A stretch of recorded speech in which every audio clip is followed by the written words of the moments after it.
गुरु प्यारे साध संगत जी, वाहिगुरु जी का खालसा, वाहिगुरु जी की फतेह। सतगुरु जी बाणी राही समझाਉਂਦੇ ਨੇ, मत पंखेरू किरत साथ, कब उत्तम कब नीच, कब चंदन कब अक डाल, कब ਉੱਚੀ ਪ੍ਰੀਤ। गुरु जी ਕਹਿੰਦੇ मत पंखेरू, ਜਿਹੜੀ ਬੰਦੇ ਦੀ ਮੱਤ ਹੈ, ਜਿਹੜਾ ਬੰਦੇ ਦਾ ਮਨ ਹੈ, ਉਹ ਪੰਛੀ ਵਰਗਾ ਹੈ। ਮਤ ਪੰਖੇਰੂ ਕਿਰਤ ਸਾਥ, ਕਿਰਤ ਤੋਂ ਭਾਵ ਕਰਮ, ਭਾਵ ਜਨਮ ਤੋਂ ਲੈ ਕੇ ਵਿਅਕਤੀ ਜਿੱਦਾਂ ਜਿੱਦਾਂ ਦੇ ਕਰਮ ਕਰਦਾ ਇਸ ਸੰਸਾਰ ਦੇ ਵਿੱਚ ਪ੍ਰੈਜੈਂਟ ਰਹਿੰਦੇ ਹੋਏ, ਇਹ ਕੋਈ ਪਿਛਲੇ ਜਨਮਾਂ ਦੀ ਗੱਲ ਨਹੀਂ, ਐਸੇ ਜਨਮ ਦੇ ਵਿੱਚ ਜਿੱਦਾਂ ਦੇ ਵਿਅਕਤੀ ਕਰਮ ਕਰਦਾ, ਮਤ ਪੰਖੇਰੂ ਕਿਰਤ ਸਾਥ, ਉਹ ਜਿਹੜੇ ਕਰਮ ਨੇ ਉਹ ਉਹਦਾ ਸੁਭਾਅ ਬਣ ਜਾਂਦੇ ਆ, ਉਹਦੇ ਸਾਥੀ ਬਣ ਜਾਂਦੇ ਆ। ਮਨ ਕੀ ਹੈ? ਗੁਰੂ ਸਾਹਿਬ ਕਹਿੰਦੇ ਪੰਛੀ ਹੈ। ਫਿਰ ਜਿਹੜੇ ਕਰਮ ਕਰਦਾ ਉਹ ਕੀ ਨੇ? ਉਹ ਉਹਦਾ ਸਾਥੀ ਨੇ। ਕਿਰਤ ਸਾਥ, ਕਬ ਉੱਤਮ ਕਬ ਨੀਚ। ਫਿਰ ਕਦੇ ਚੰਗੀ ਸੰਗਤ ਮਿਲ ਜਾਂਦੀ ਹੈ, ਚੰਗੇ ਕਰਮ ਕਰ ਲੈਂਦਾ ਤਾਂ ਬਹੁਤ ਉੱਚਾ ਹੋ ਜਾਂਦਾ, ਭਾਵ ਕਿ ਚੰਗੇ ਗੁਣਾਂ ਦਾ ਧਾਰਨੀ ਬਣ ਜਾਂਦਾ। ਕਦੇ ਮਾੜੀ ਸੰਗਤ ਕਰ ਲੈਂਦਾ, ਫਿਰ ਬਹੁਤ ਹੇਠਾਂ ਡਿੱਗ ਪੈਂਦਾ, ਭਾਵ ਕਿ ਉਸ ਦੇ ਅੰਦਰ ਔਗਣ ਆ ਜਾਂਦੇ ਨੇ, ਵਿਕਾਰ ਆ ਜਾਂਦੇ ਨੇ ਅੰਦਰ। ਇਸ ਲਈ ਮਨ ਪੰਛੀ ਵਰਗਾ ਹੈ। ਮਹਾਰਾਜ ਕਹਿੰਦੇ ਕਬ ਚੰਦਨ ਕਬ ਅਕ ਡਾਲ, ਕਦੇ ਚੰਦਨ ਦੇ ਰੁੱਖ 'ਤੇ ਬੈਠਦਾ, ਭਾਵ ਬਹੁਤ ਚੰਗੀ ਸੰਗਤ ਕਰਦਾ, ਚੰਗੇ ਗੁਣਾਂ ਦਾ ਮਾਲਕ ਬਣ ਜਾਂਦਾ, ਚੰਗੇ ਗੁਣਾਂ ਦੀ ਅੰਦਰੋਂ ਮਹਿਕ ਆਉਂਦੀ ਹੈ। ਹਰ ਇੱਕ ਵਿਅਕਤੀ ਫਿਰ ਉਹਦੀ ਸ਼ੋਭਾ ਕਰਦਾ, ਹਰ ਇੱਕ ਵਿਅਕਤੀ ਉਹਦੀਆਂ ਉਦਾਹਰਨਾਂ ਦਿੰਦਾ ਵੀ ਇਹ ਬੱਚਾ, ਇਹ ਇਨਸਾਨ ਬਹੁਤ ਹੀ ਚੰਗੀ ਅਕਲ ਦਾ ਮਾਲਕ ਹੈ। ਕਬ ਚੰਦਨ ਕਬ ਅਕ ਡਾਲ, ਕਈ ਵਾਰ ਇੰਨੇ ਕੁ ਔਗਣ ਆਪਣੇ ਅੰਦਰ ਲੈ ਆਉਂਦਾ ਅਤੇ ਅੱਕ ਵਰਗਾ ਕੌੜਾ, ਭਾਵ ਵਿਕਾਰਾਂ ਨਾਲ ਭਰ ਜਾਂਦਾ। ਕਦੇ ਅੱਕ 'ਤੇ ਬੈਠ ਜਾਂਦਾ, ਕਦੇ ਗੁਣਾਂ ਦੀ ਸੰਗਤ, ਕਦੇ ਔਗਣਾਂ ਦੀ ਸੰਗਤ ਕਰਦਾ। ਕਬ ਉੱਚੀ ਪ੍ਰੀਤ, ਕਦੇ ਉਹ ਉੱਚੀਆਂ ਪ੍ਰੀਤ ਦੀਆਂ ਗੱਲਾਂ ਕਰਦਾ, ਭਾਵ ਚੰਗੇ ਗੁਣ ਆਉਣ ਕਰਕੇ ਕਦੇ ਉਹ ਉੱਚੀਆਂ ਪ੍ਰੀਤ ਦੀਆਂ ਗੱਲਾਂ ਕਰਦਾ, ਉਸ ਅਕਾਲ ਪੁਰਖ ਵਾਹਿਗੁਰੂ ਦੇ ਪਿਆਰ ਦੀਆਂ ਗੱਲਾਂ ਕਰਦਾ, ਭਾਵ ਉਹਦੇ ਅੰਦਰ ਸੱਚ ਵਸ ਜਾਂਦਾ, ਉਹ ਸਮਾਜ ਵਿੱਚ ਚੰਗੇ ਇਨਸਾਨਾਂ ਦੇ ਵਿੱਚ ਆ ਜਾਂਦਾ, ਚੰਗੇ ਗੁਣ ਉਹਦੇ ਅੰਦਰ ਆ ਜਾਂਦੇ ਆ, ਉਹ ਚੰਗੀਆਂ ਗੱਲਾਂ ਹਰ ਇੱਕ ਦੇ ਨਾਲ ਕਰਦਾ, ਸਮਾਜ ਵਿੱਚ ਚੰਗਾ ਵਿਚਰਦਾ, ਚੰਗਾ ਫਿਰਦਾ ਤੁਰਦਾ, ਚੰਗੇ ਕੰਮ ਕਰਦਾ, ਚੰਗੀਆਂ ਗੱਲਾਂ ਕਰਦਾ, ਭਾਵ ਕਿ ਉਹਦੇ ਅੰਦਰ ਚੰਗੇ ਗੁਣ ਆ ਜਾਂਦੇ ਨੇ। ਅਸਲ ਦੇ ਵਿੱਚ ਮਨ ਪੰਛੀ ਵਰਗਾ। ਗੁਰਬਾਣੀ ਵਿੱਚ ਬਹੁਤ ਜ਼ਿਕਰ ਆਉਂਦਾ, ਕਬੀਰ ਮਨ ਪੰਖੀ ਭਇਓ, ਉੱਡ ਉੱਡ ਦਹਿ ਦਿਸ ਜਾਏ, ਜੋ ਜੈਸੀ ਸੰਗਤ ਮਿਲੈ ਸੋ ਤੈਸੋ ਫਲ ਖਾਏ। ਮਹਾਰਾਜ ਕਹਿੰਦੇ ਇਹਨੂੰ ਜਿੱਦਾਂ ਦੀ ਵੀ ਸੰਗਤ ਮਿਲਦੀ ਹੈ, ਇਹ ਉੱਦਾਂ ਦਾ ਫਲ ਖਾਂਦਾ। ਇਹ ਪੰਛੀ ਦੀ ਤਰ੍ਹਾਂ, ਜਿੱਦਾਂ ਪੰਛੀ ਇੱਕ ਟਹਿਣੀ ਤੋਂ ਉੱਡਿਆ ਦੂਸਰੀ ਟਹਿਣੀ 'ਤੇ, ਦੂਸਰੇ ਦਰੱਖਤ 'ਤੇ, ਕਦੇ ਕਿਸੇ ਦੇ ਬਨੇਰੇ 'ਤੇ, ਕਦੇ ਕਿਸੇ ਦਰੱਖਤ ਉੱਪਰ ਜਾ ਬੈਠਦਾ, ਕਦੇ ਕਿਸੇ ਫਲਦਾਰ ਦਰੱਖਤ 'ਤੇ ਬੈਠਦਾ। ਉਹ ਜਿੱਦਾਂ ਦਾ ਫਲ ਹੁੰਦਾ ਫਿਰ ਉੱਦਾਂ ਦਾ ਹੀ ਫਲ ਖਾਂਦਾ। ਜਿੱਥੇ ਜਿੱਥੇ ਬੈਠਦਾ, ਜਿੱਦਾਂ ਦੇ ਦਰੱਖਤਾਂ 'ਤੇ ਬੈਠਦਾ, ਉੱਦਾਂ ਦਾ ਉਹ ਫਲਦਾਰ ਦਰੱਖਤਾਂ ਦਾ ਫਲ ਚੱਖਦਾ। ਇਹ ਮਨੁੱਖੀ ਮਨ ਵੀ ਇਸੇ ਤਰੀਕੇ ਦਾ, ਜਿੱਦਾਂ ਦੀ ਸੰਗਤ ਹੈ ਇਹਦੀ, ਉੱਦਾਂ ਦੇ ਨੇ ਜਿਹੜੇ ਹੈਗੇ ਆ ਕਰਮ ਕਰਨੇ ਆ, ਉਹ ਕਰਮ ਫਿਰ ਇਹਦਾ ਸੁਭਾਅ ਬਣ ਜਾਂਦੇ ਆ। ਸੁਭਾਅ ਬਣ ਕੇ ਇਹਦੀ ਬੋਡੀ 'ਤੇ ਇਫੈਕਟ ਪਾਉਂਦੇ ਆ, ਇਹਦੀ ਸੋਚ ਨੂੰ ਬਦਲ ਲੈਂਦੇ ਆ, ਭਾਵ ਉੱਦਾਂ ਦੀ ਇਹ ਆਪਣੀ ਸੋਚ ਬਣਾ ਲੈਂਦਾ, ਉੱਦਾਂ ਉੱਦਾਂ ਦੇ ਕਰਮ ਕਰਨੇ ਸ਼ੁਰੂ ਕਰ ਦਿੰਦਾ। ਇਸ ਲਈ ਬਹੁਤ ਜ਼ਰੂਰੀ ਹੈ ਕਿ ਸਾਨੂੰ ਜਿਹੜੀ ਸੰਗਤ ਹੈ ਉਹ ਚੰਗੇ ਗੁਣਾਂ ਦੀ ਕਰਨੀ ਚਾਹੀਦੀ, ਨਾ ਕਿ ਔਗੁਣਾਂ ਵੱਲ ਜਾਈਏ। ਮਹਾਰਾਜ ਬਾਣੀ 'ਚ ਦੱਸਦੇ ਆ, ਗੁਣਾ ਕਾ ਹੋਵੈ ਵਾਸੁਲਾ ਕੱਢ ਵਾਸ ਲੈ ਈਜੈ, ਜੇ ਗੁਣ ਹੋਵਨ ਸਾਜਣਾ ਮਿਲ ਸਾਂਝ ਕਰੀਜੈ। ਸਾਂਝ ਕਰੀਜੈ ਗੁਣਾਂ ਕੇਰੀ, ਛੋੜ ਅਵਗਣ ਚੱਲੀਏ। ਔਗਣ ਨੇ ਜਿੱਥੇ ਛੱਡ ਦੇ, ਔਗਣਾਂ ਦਾ ਸੰਗ ਨਹੀਂ ਮੰਨਣਾ, ਜੇ ਸੰਗ ਮੰਨਣਾ ਅਤੇ ਗੁਣਾਂ ਦਾ ਮੰਨਣਾ। ਗੁਣਾਂ ਦੀ ਸੰਗਤ ਕਰਨੀ ਹੈ, ਗੁਣ ਆਪਣੇ ਅੰਦਰ ਲੈ ਕੇ ਆਉਣੇ, ਭਾਵ ਚੰਗੀ ਸੰਗਤ ਵਿੱਚ ਬੈਠਣਾ, ਚੰਗੀ ਸੋਚ ਵਾਲੇ ਬੱਚਿਆਂ ਵਿੱਚ ਬੈਠਣਾ, ਚੰਗੀ ਸੋਚ ਵਾਲੇ ਇਨਸਾਨਾਂ ਦੀ ਸੰਗਤ ਕਰਨੀ ਹੈ, ਤਾਂ ਕਿ ਤੇਰੀ ਆਪਣੀ ਜ਼ਿੰਦਗੀ ਬਰਬਾਦ ਨਾ ਹੋਵੇ ਉਹ ਸੰਗਤ ਤੋਂ, ਉਹ ਸੰਗਤ ਦਾ ਰੰਗ ਤੇਰੇ ਉੱਪਰ ਨਾ ਕਿਤੇ ਚੜ੍ਹ ਜਾਵੇ। ਇਸ ਲਈ ਬਹੁਤ ਜ਼ਰੂਰੀ ਹੈ ਬੱਚਿਆਂ ਦਾ ਧਿਆਨ ਦੇਣਾ। ਛੋਟੇ ਬੱਚੇ ਨੇ, ਵਿਦਿਆਰਥੀ ਜੀਵਨ ਵਿੱਚ ਨੇ, ਸਕੂਲਾਂ ਵਿੱਚ ਵੀ ਵਿਚਰਦੇ ਆ, ਸਕੂਲਾਂ ਦੇ ਨਾਲ ਨਾਲ ਉਹ ਸੁਸਾਇਟੀ ਵਿੱਚ ਵੀ ਵਿਚਰਦੇ ਆ। ਇਹ ਬੱਚੇ ਨੇ, ਬੱਚਿਆਂ ਦੇ ਉੱਪਰ ਜਿਹੜੀ ਮਾੜੀ ਸੰਗਤ ਹੈ ਉਹਦਾ ਜਿਹੜਾ ਇਫੈਕਟ ਹੈ ਬਹੁਤ ਛੇਤੀ ਪੈਂਦਾ। ਇਸ ਲਈ ਬੜਾ ਹੀ ਜ਼ਰੂਰੀ ਹੈ ਬੱਚਿਆਂ ਦੇ ਜੀਵਨ ਵੱਲ ਪ੍ਰੋਪਰ ਧਿਆਨ ਦੇਣਾ। ਇਸ ਦੇ ਨਾਲ ਨਾਲ ਬੱਚਿਆਂ ਦੀ ਵੀ ਇੱਕ ਡਿਊਟੀ ਬਣਦੀ ਹੈ, ਬੱਚਿਆਂ ਦਾ ਵੀ ਇੱਕ ਫਰਜ਼ ਬਣਦਾ ਵੀ ਉਹ ਆਪਣੇ ਮਾਤਾ ਪਿਤਾ ਦਾ ਜਿਹੜਾ ਅਹਿਸਾਸ ਆ ਆਪਣੇ ਨਾਲ ਰੱਖਣ। ਸਦਾ ਮਾਤਾ ਪਿਤਾ ਨਾਲ ਨਹੀਂ ਰਹਿੰਦੇ ਹੁੰਦੇ। ਜਿਹੜੇ ਮਾਪੇ ਨੇ ਉਹ ਹਮੇਸ਼ਾ ਨਹੀਂ ਨਾਲ ਰਹਿ ਸਕਦੇ। ਉਹਨਾਂ ਨੇ ਤੁਹਾਨੂੰ ਪਾਲਿਆ, ਤੁਹਾਨੂੰ ਵੱਡਾ ਕੀਤਾ। ਜਿਹੜਾ ਉਹਨਾਂ ਦਾ ਫਰਜ਼ ਹੈ ਤੁਹਾਡੇ ਲਈ ਖਰਚੇ ਦਾ ਪ੍ਰਬੰਧ ਕਰਨਾ, ਤੁਹਾਡੀ ਐਜੂਕੇਸ਼ਨ ਦਾ ਪ੍ਰਬੰਧ ਕਰਨਾ, ਤੁਹਾਡੇ ਲਈ ਕੱਪੜੇ ਲੀੜੇ ਦਾ, ਭਾਵ ਕਿ ਤੁਹਾਡੀਆਂ ਲੋੜਾਂ ਦੀ ਪੂਰਤੀ ਕਰਨਾ ਤੁਹਾਡੇ ਮਾਪਿਆਂ ਦਾ ਫਰਜ਼ ਹੈ। ਤੁਹਾਨੂੰ ਸਮਝਾਉਣਾ ਤੁਹਾਡੇ ਮਾਪਿਆਂ ਦਾ ਫਰਜ਼ ਹੈ। ਅਧਿਆਪਕਾਂ ਦਾ ਫਰਜ਼ ਹੈ ਤੁਹਾਨੂੰ ਪੜ੍ਹਾਉਣਾ, ਪਰ ਸਦਾ ਅਧਿਆਪਕ ਨਾਲ ਨਹੀਂ ਨਾ ਰਹਿ ਸਕਦਾ। ਉਹਦਾ ਅਹਿਸਾਸ ਤੁਸੀਂ ਨਾਲ ਰੱਖ ਸਕਦੇ ਹੋ, ਉਹਦੇ ਦੱਸੀਆਂ ਹੋਈਆਂ ਗੱਲਾਂ ਤੁਸੀਂ ਨਾਲ ਰੱਖ ਸਕਦੇ ਹੋ, ਮਾਪਿਆਂ ਦੀਆਂ ਸਮਝਾਈਆਂ ਹੋਈਆਂ ਗੱਲਾਂ ਤੁਸੀਂ ਨਾਲ ਰੱਖ ਸਕਦੇ ਹੋ। ਮਾਪੇ ਸਦਾ ਤੁਹਾਡੇ ਨਾਲ ਨਹੀਂ ਰਹਿੰਦੇ। ਇਸ ਲਈ ਬਹੁਤ ਜ਼ਰੂਰੀ ਹੈ ਮਾਪਿਆਂ ਦਾ ਅਹਿਸਾਸ ਨਾਲ ਲੈ ਕੇ ਚੱਲਣਾ। ਸਦਾ ਨਾਲ ਨਹੀਂ ਰਹਿੰਦੇ। ਅੱਜ ਬੱਚੇ ਇੱਥੇ ਨੇ, ਅੱਜ ਤੇ ਹਾਲਾਤ ਇੱਦਾਂ ਦੇ ਨੇ, ਸਾਡੇ ਬੱਚੇ +2 ਕਰਨ ਤੋਂ ਬਾਅਦ ਫੌਰਨ ਜਾਂਦੇ ਆ। ਉੱਥੇ ਕਿਹੜਾ ਮਾਂ ਪਿਓ ਨਾਲ ਬੈਠੇ। ਅਗਰ ਮਾਂ ਪਿਓ ਨਾਲ ਹੈ ਨਹੀਂ ਤੇ ਬੱਚੇ ਨੂੰ ਮਾਪਿਆਂ ਦੀਆਂ ਦੱਸੀਆਂ ਹੋਈਆਂ ਗੱਲਾਂ, ਮਾਪਿਆਂ ਦਾ ਦਿੱਤਾ ਹੋਇਆ ਗਿਆਨ, ਟੀਚਰਾਂ ਦਾ ਦਿੱਤਾ ਹੋਇਆ ਗਿਆਨ, ਉਹ ਅਹਿਸਾਸ ਨੂੰ ਅੰਦਰ ਪਾਲਣਾ, ਉਹ ਅਹਿਸਾਸ ਨੂੰ ਅੰਦਰ ਰੱਖਣਾ, ਨਾਲ ਰੱਖਣਾ ਹਮੇਸ਼ਾ। ਦੇਖਦੇ ਹਾਂ ਹੁਣ ਬੱਚੇ ਅੱਜ ਮੋਬਾਈਲ ਦੀ ਵਰਤੋਂ ਕਰਦੇ ਆ, ਪਰ ਮਾਪਿਆਂ ਨੇ ਲੈ ਕੇ ਤੇ ਸਹੂਲਤ ਲਈ ਦਿੱਤੇ ਆ ਵੀ ਆਨਲਾਈਨ ਕਲਾਸਿਸ ਲੱਗਦੀਆਂ ਨੇ ਬੱਚਿਆਂ ਦੀਆਂ, ਬੱਚੇ ਮੋਬਾਈਲ ਦੇ ਉੱਪਰ ਪੜ੍ਹਦੇ ਨੇ, ਪਰ ਇਹ ਦੇਖਣਾ ਬੱਚਿਆਂ ਨੇ ਆ ਵੀ ਇਹਦੀ ਵਰਤੋਂ ਕਿੱਦਾਂ ਕਰਨੀ ਹੈ। ਬੱਚੇ ਘਰ ਵਿੱਚ ਵੀ ਆਪਣੇ ਮਾਂ ਪਿਓ ਦਾ ਅਹਿਸਾਸ ਨਹੀਂ ਸਮਝਦੇ। ਕਈ ਵਾਰ ਘਰ ਵਿੱਚ ਮੋਬਾਈਲ ਦੀ ਵਰਤੋਂ ਗਲਤ ਕਰਦੇ ਆ। ਕਈ ਬੱਚੇ ਗੇਟ 'ਤੇ ਹੀ ਮਾਂ ਪਿਓ ਦਾ ਅਹਿਸਾਸ ਛੱਡ ਜਾਂਦੇ ਆ, ਗੇਟ 'ਤੇ ਹੀ ਅਹਿਸਾਸ ਛੱਡ ਜਾਂਦੇ ਨੇ।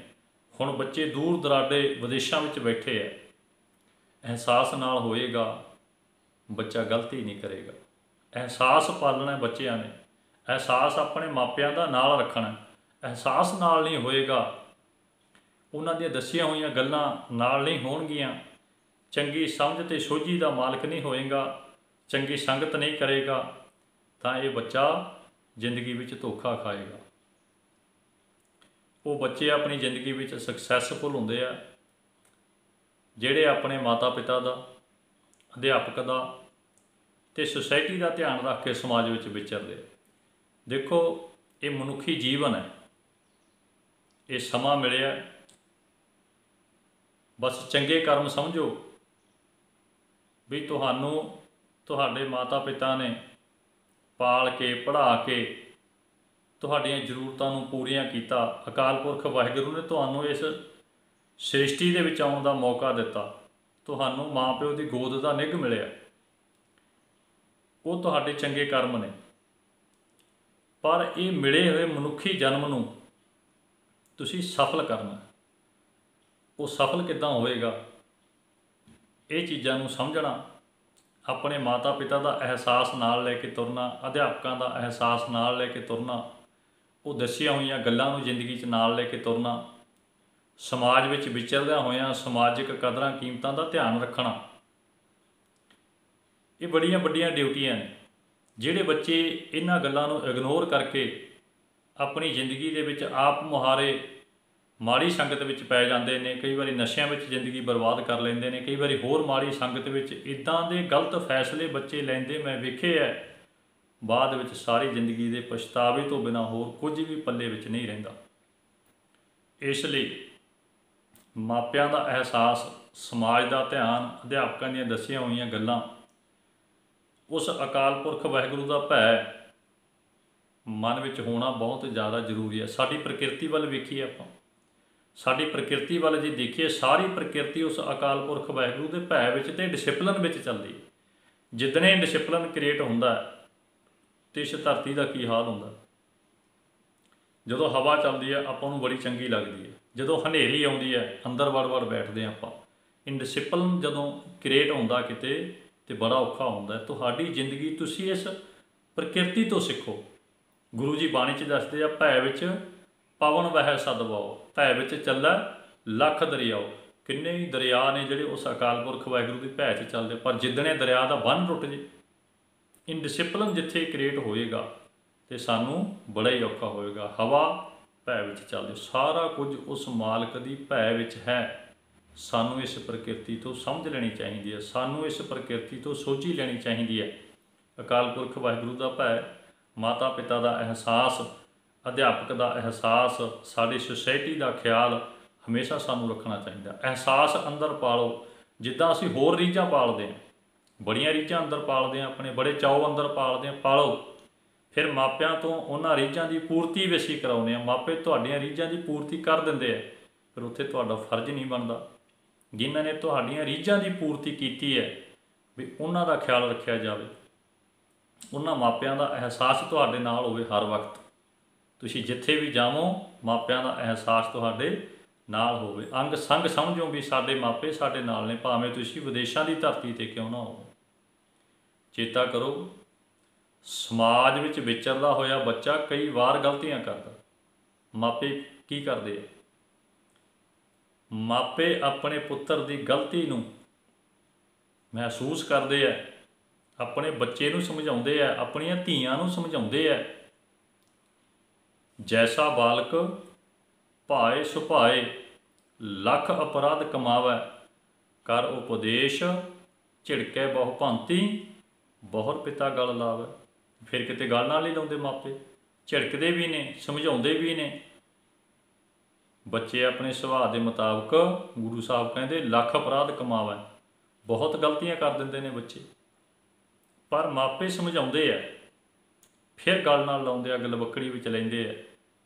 ਤੁਹਾਡੀਆਂ ਗਲਤੀਆਂ ਸਮਝਾਉਣ ਦੇ ਬਾਵਜੂਦ ਵੀ ਤੁਹਾਨੂੰ ਗਲਵੱਕੜੀ ਵਿੱਚ ਲੈਂਦੇ ਆ, ਤੁਹਾਨੂੰ ਆਪਣੀ ਗੋਦ ਦਾ ਨਿੱਘ ਦਿੰਦੇ ਆ।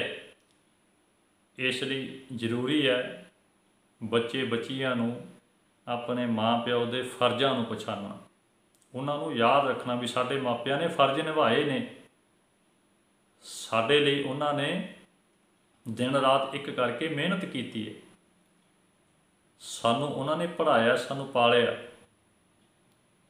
ਸਾਡੀ ਮਾਂ ਨੇ ਸਾਨੂੰ 9 ਮਹੀਨੇ ਆਪਣੇ ਪੇਟ ਵਿੱਚ ਰੱਖ ਕੇ ਪਾਲਿਆ, ਸਾਨੂੰ ਗਿੱਲੇ ਤੋਂ ਸੁੱਕੇ ਕੀਤਾ, ਬੜੇ ਚਾਅ ਅਤੇ ਬੜੇ ਲਾਡ ਸਾਡੇ ਨਾਲ ਕੀਤੇ, ਸਾਨੂੰ ਪਾਲਿਆ, ਸਾਡੀਆਂ ਰੀਝਾਂ ਨੂੰ ਪੂਰਾ ਕੀਤਾ।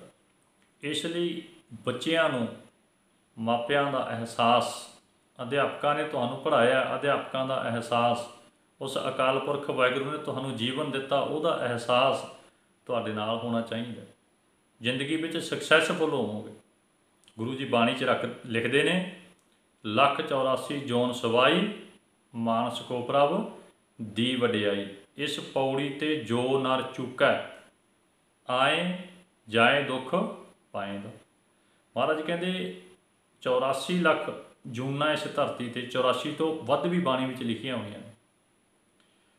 ਗੁਰੂ ਸਾਹਿਬ ਕਹਿੰਦੇ ਸਾਰੀਆਂ ਜੂਨਾਂ ਤੋਂ ਉੱਤਮ ਜਿਹੜੀ ਜੂਨ ਹੈ ਉਹ ਮਨੁੱਖ ਦੀ ਹੈ।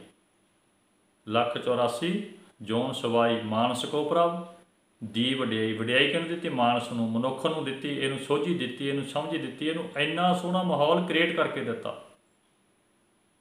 ਇਸ ਪੌੜੀ ਤੇ ਜੋ ਨਰ ਚੁੱਕੈ, ਆਏ ਜਾਏ ਦੁੱਖ ਪਾਏਂਦਾ। ਹੁਣ ਇਹ ਮਨੁੱਖਾ ਜਨਮ ਲੈ ਕੇ ਆਪਾਂ ਕੰਮ ਸਿੱਧੇ ਨਾ ਕਰੀਏ, ਆਪਾਂ ਇਹਨੂੰ ਸਫਲ ਹੀ ਨਾ ਕਰ ਸਕੀਏ, ਆਪਾਂ ਸਾਰੀ ਜ਼ਿੰਦਗੀ ਮਾਪਿਆਂ ਦੇ ਦੁੱਖ ਦਾ ਕਾਰਨ ਬਣ ਜਾਈਏ, ਆਖਰੀ ਸਮੇਂ ਤੱਕ ਦੁਖੀ ਹੋ ਕੇ ਇਸ ਸੰਸਾਰ ਤੋਂ ਕਿਤੇ ਮਾਪੇ ਚਲੇ ਜਾਣ, ਬੜੀ ਸ਼ਰਮ ਦੀ ਗੱਲ ਹੈ ਸਾਡੇ ਲਈ। ਪ੍ਰਾਣੀ ਤੂੰ ਆਇਆ ਲਾਹਾ ਲੈਣ, ਲੱਗਾ ਕਿਤਕ ਫੱਕੜੇ, ਸਭ ਮੁੱਕਦੀ ਚੱਲੀ ਰਹਿਣ। ਮਹਾਰਾਜ ਕਹਿੰਦੇ ਤੂੰ ਕਿਹੜਿਆਂ ਕੰਮਾਂ ਵਿੱਚ ਲੱਗ ਗਿਆ? ਤੂੰ ਲਾਹਾ ਲੈਣ ਵਾਸਤੇ ਆਇਆ ਸੀ। ਅੱਜ ਬੱਚੇ ਦੀ ਪੜ੍ਹਾਈ ਦਾ ਸਮਾਂ, ਉਹਨੂੰ ਲਾਹਾ ਲੈਣਾ ਚਾਹੀਦਾ, ਉਹਨੂੰ ਪੜ੍ਹਨਾ ਚਾਹੀਦਾ। ਮਾਪੇ ਖਰਚਾ ਕਰਦੇ ਆ, ਮਾਪੇ ਸਮਾਂ ਦਿੰਦੇ ਆ, ਆਪ ਕੰਮ ਕਰਦੇ ਆ, ਤੁਹਾਨੂੰ ਮੰਜਿਆਂ 'ਤੇ ਬਿਠਾ ਦਿੰਦੇ ਨੇ, ਕਿਤਾਬਾਂ ਦੇ ਕੇ, ਕੁਰਸੀਆਂ 'ਤੇ ਬਿਠਾ ਦਿੰਦੇ ਨੇ, ਕਿਤਾਬਾਂ ਦੇ ਕੇ, ਕੋਈ ਗੱਲ ਨਹੀਂ ਪੁੱਤਰ, ਮੈਂ ਕੰਮ ਕਰਦਾ, ਮੈਂ ਖੇਤੋਂ ਹਰਾ ਵੱਢ ਲਿਆਉਣਾ, ਮੈਂ ਆਹ ਡਿਊਟੀ ਕਰ ਦਿੰਦਾ, ਮੈਂ ਆਹ ਕੰਮ ਕਰ ਦਿੰਦਾ। ਮਾਂ ਕੰਮ ਕਰਦੀ ਹੈ, ਧੀਆਂ ਪੜ੍ਹਨ ਵਾਸਤੇ ਬੈਠਦੀਆਂ ਨੇ। ਤੁਹਾਡੇ ਤੋਂ ਬੜੀਆਂ ਆਸਾਂ ਹੁੰਦੀਆਂ ਨੇ ਮਾਪਿਆਂ ਨੂੰ, ਤੁਹਾਡਾ ਫਰਜ਼ ਬਣਦਾ ਹੈ, ਤੁਹਾਡੀ ਡਿਊਟੀ ਬਣਦੀ ਹੈ, ਤੁਸੀਂ ਉਹਨਾਂ ਆਸਾਂ 'ਤੇ ਖਰੇ ਉਤਰੋ। ਹਰ ਵਕਤ ਆਪਣੇ ਮਾਪਿਆਂ ਦਾ ਅਹਿਸਾਸ ਤੁਹਾਡੇ ਨਾਲ ਹੋਣਾ ਚਾਹੀਦਾ ਹੈ। ਉੱਤਮ ਜਨਮ ਹੈ, ਹਰ ਤਰ੍ਹਾਂ ਦੀ ਸੋਝੀ ਹੈ ਤੁਹਾਨੂੰ ਉਸ ਅਕਾਲ ਪੁਰਖ ਵਾਹਿਗੁਰੂ ਨੇ 84 ਲੱਖ ਜੂਨਾਂ 'ਚ ਸਭ ਤੋਂ ਵੱਧ ਸੋਝੀ ਤੁਹਾਨੂੰ ਬਖਸ਼ੀ ਹੈ। ਕਿੰਨਾ ਸੋਹਣਾ ਮਾਹੌਲ ਕ੍ਰੀਏਟ ਕਰਕੇ ਦਿੱਤਾ ਇਸ ਧਰਤੀ ਉੱਪਰ। ਮਾਪੇ ਤੁਹਾਡੀ ਐਜੂਕੇਸ਼ਨ ਦੇ ਲਈ, ਤੁਹਾਡੀ ਲਾਈਫ ਦੇ ਲਈ ਕਿੰਨਾ ਕੰਮ ਕਰਦੇ ਆ। ਬਹੁਤ ਜ਼ਰੂਰੀ ਹੈ ਮਾਪਿਆਂ ਦਾ ਅਹਿਸਾਸ ਨਾਲ ਰੱਖੋ। ਆਨਲਾਈਨ ਕਲਾਸਿਸ ਲੱਗਦੀਆਂ ਨੇ, ਕਲਾਸਿਸ ਲਾਓ, ਕਲਾਸਿਸ ਛੱਡੋ ਨਾ। ਅਧਿਆਪਕ ਦੀ ਗੱਲ ਨੂੰ ਸਮਝੋ। ਜਿੱਦਾਂ ਅਧਿਆਪਕ ਤੁਹਾਨੂੰ ਪੜ੍ਹਾਉਣਾ ਚਾਹੁੰਦੇ ਉਸ ਤਰੀਕੇ ਨਾਲ ਤੁਸੀਂ ਪੜ੍ਹੋਗੇ। ਇਹ ਐਜੂਕੇਸ਼ਨ ਤੁਹਾਡੇ ਫਾਇਦੇ ਲਈ ਹੈ। ਇਹ ਐਜੂਕੇਸ਼ਨ ਤੁਹਾਡੇ ਲਈ ਹੈ, ਚੋਰੀ ਨਹੀਂ ਹੁੰਦੀ, ਕੋਈ ਖੋਹ ਨਹੀਂ ਸਕਦਾ। ਇਹਦਾ ਫਾਇਦਾ ਕੋਈ ਹੋਰ ਨਹੀਂ ਲੈ ਸਕਦਾ। ਤੁਹਾਡੇ ਕੋਲ ਹੈ, ਤੁਸੀਂ ਫਾਇਦਾ ਲਵੋਗੇ। ਪਰ ਜਦ ਸਮਾਂ ਲੰਘ ਗਿਆ ਫਿਰ ਇਹ ਐਜੂਕੇਸ਼ਨ ਪ੍ਰਾਪਤ ਨਹੀਂ ਹੋਣੀ। ਵਕਤੋਂ ਖੁੰਝੀ ਡੋਮਣੀ ਗਾਵਾ ਆਲ ਪਤਾਲ। ਫਿਰ ਕੋਈ ਫਾਇਦਾ ਹੀ ਨਹੀਂ ਹੋਣਾ ਸਮਾਂ ਲੰਘੇ ਤੋਂ। ਫਿਰ ਤਾਂ ਪਛਤਾਉਣ ਦਾ ਕੀ ਫਾਇਦਾ ਹੋਇਆ ਜਦ ਚਿੜੀਆਂ ਨੇ ਖੇਤ ਹੀ ਚੁਗ ਲਿਆ ਸਾਰਾ। ਕੋਈ ਫਾਇਦਾ ਨਹੀਂ ਪੁੱਤਰ। ਇਸ ਲਈ ਮਾਪਿਆਂ ਦਾ ਅਹਿਸਾਸ ਨਾਲ ਰੱਖੋ। ਸ਼ਰਮ ਤੁਹਾਡੀ ਅੱਖ ਵਿੱਚ ਹੋਣੀ ਚਾਹੀਦੀ ਹੈ। ਕਦੇ ਜ਼ਿੰਦਗੀ ਵਿੱਚ ਗਲਤੀ ਨਾ ਕਰੋ। ਕਦੇ ਵੀ ਉਲਾਂਭਾ ਤੁਹਾਡੇ ਘਰ ਨਾ ਜਾਵੇ ਵੀ ਮੇਰੀ ਧੀ ਨੇ ਆਹ ਗਲਤੀ ਕਰਤੀ, ਮੇਰੇ ਪੁੱਤਰ ਨੇ ਆਹ ਗਲਤੀ ਕਰ ਦਿੱਤੀ। ਇਸ ਲਈ ਮਾਪਿਆਂ ਦੇ ਵੀ ਫਰਜ਼ ਬਣਦੇ ਆ। ਬੱਚਿਆਂ ਤੋਂ ਪਹਿਲਾਂ ਆਪਾਂ ਆਪਣੀਆਂ ਗਲਤੀਆਂ ਨੂੰ ਸੁਧਾਰ ਲਈਏ ਤਾਂ ਕਿ ਆਪਣੀਆਂ ਗਲਤੀਆਂ ਬੱਚਿਆਂ ਨੂੰ ਪਤਾ ਨਾ ਲੱਗ ਜਾਣ।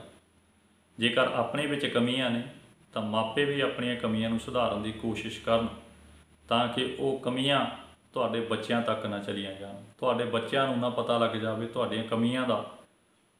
ਇਸ ਲਈ ਬੱਚਿਆਂ ਦੇ ਕਹਿਣ ਤੋਂ ਪਹਿਲਾਂ ਮਾਪੇ ਵੀ ਆਪਣੀਆਂ ਕਮੀਆਂ ਨੂੰ ਸੁਧਾਰ ਲੈਣ। ਇਸ ਲਈ ਬੱਚਿਆਂ ਦਾ ਵੀ ਫਰਜ਼ ਬਣਦਾ ਮਾਪਿਆਂ ਦਾ ਅਹਿਸਾਸ ਆਪਣੇ ਨਾਲ ਰੱਖਣ। ਮਾਪੇ ਸਦਾ ਨਾਲ ਨਹੀਂ ਰਹਿੰਦੇ, ਅਧਿਆਪਕ ਸਦਾ ਨਾਲ ਨਹੀਂ ਰਹਿੰਦੇ। ਸਦਾ ਤੁਹਾਡੇ ਨਾਲ ਰਹਿਣੀ ਹੈ ਤੁਹਾਡੀ ਸੋਚ, ਤੁਹਾਡੇ ਚੰਗੇ ਗੁਣ, ਇਹ ਤੁਹਾਡੇ ਕੋਲੇ ਹੋਣਗੇ। ਤੁਸੀਂ ਆਪਣੀ ਜ਼ਿੰਦਗੀ ਦੇ ਵਿੱਚ ਸਕਸੈਸਫੁਲ ਹੋਵੋਗੇ। ਤੁਹਾਡੀ ਲਾਈਫ ਹੈ, ਜਿੰਨੀ ਕੁ ਮਿਹਨਤ ਕਰ ਲਓਗੇ ਉਨਾ ਕੁ ਸੁਖੀ ਹੋ ਜਾਓਗੇ। ਜਿੰਨਾ ਕੁ ਗੁੜ ਪਾਵਾਂਗੇ ਉਨਾ ਕੁ ਮਿੱਠਾ ਨਿਕਲੇਗਾ।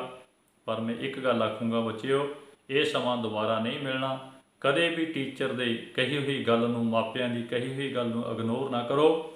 ਹਰ ਇੱਕ ਗੱਲ ਦੇ ਉੱਪਰ ਪ੍ਰੋਪਰ ਧਿਆਨ ਦੇ ਕੇ ਉਹਨੂੰ ਆਪਣੀ ਜ਼ਿੰਦਗੀ ਵਿੱਚ ਅਪਣਾਉਣ ਦੀ ਕੋਸ਼ਿਸ਼ ਕਰੋ। ਵੱਡਿਆਂ ਤੋਂ, ਛੋਟਿਆਂ ਤੋਂ, ਹਰ ਪੱਖ ਤੋਂ ਚੰਗਾ ਸਿੱਖਣ ਦੀ ਕੋਸ਼ਿਸ਼ ਕਰੋ। ਇਹ ਮਾਹੌਲ ਕੁਦਰਤ ਮਾਲਕ ਨੇ ਕ੍ਰੀਏਟ ਕੀਤੀ ਹੈ। ਕਿੰਨੀ ਵੱਡੀ ਕੁਦਰਤ ਸਾਜ ਕੇ ਦਿੱਤੀ ਹੈ। ਇਹ ਕੁਦਰਤ ਤੋਂ ਸਿੱਖਿਆ ਲਈਏ। ਇਸ ਲਈ ਬਹੁਤ ਜ਼ਰੂਰੀ ਹੈ ਆਪਣੀ ਜ਼ਿੰਦਗੀ ਵਿੱਚ ਮਾਪਿਆਂ ਦਾ ਧਿਆਨ ਰੱਖਣਾ। ਉਹਨਾਂ ਦੇ ਜੋ ਉਹਨਾਂ ਦੇ ਮਨ ਦੀਆਂ ਇੱਛਾਵਾਂ ਨੇ ਉਹਨਾਂ ਦੇ ਉੱਪਰ ਖਰਾ ਉਤਰਨਾ। ਉਸ ਤੋਂ ਬਾਅਦ ਤੁਹਾਡੀ ਆਪਣੀ ਜ਼ਿੰਦਗੀ ਹੈ। ਇਸ ਲਈ ਮੈਂ ਅਖੀਰ ਦੇ ਵਿੱਚ ਫਿਰ ਆਖੂੰਗਾ ਕਿ ਕੋਈ ਇੱਦਾਂ ਦਾ ਕੰਮ ਨਾ ਕਰੀਏ ਜਿੱਥੇ ਸਮਾਜ ਵਿੱਚ ਤੁਹਾਡੇ ਮਾਪਿਆਂ ਦਾ ਸਿਰ ਨੀਵਾਂ ਹੋਵੇ।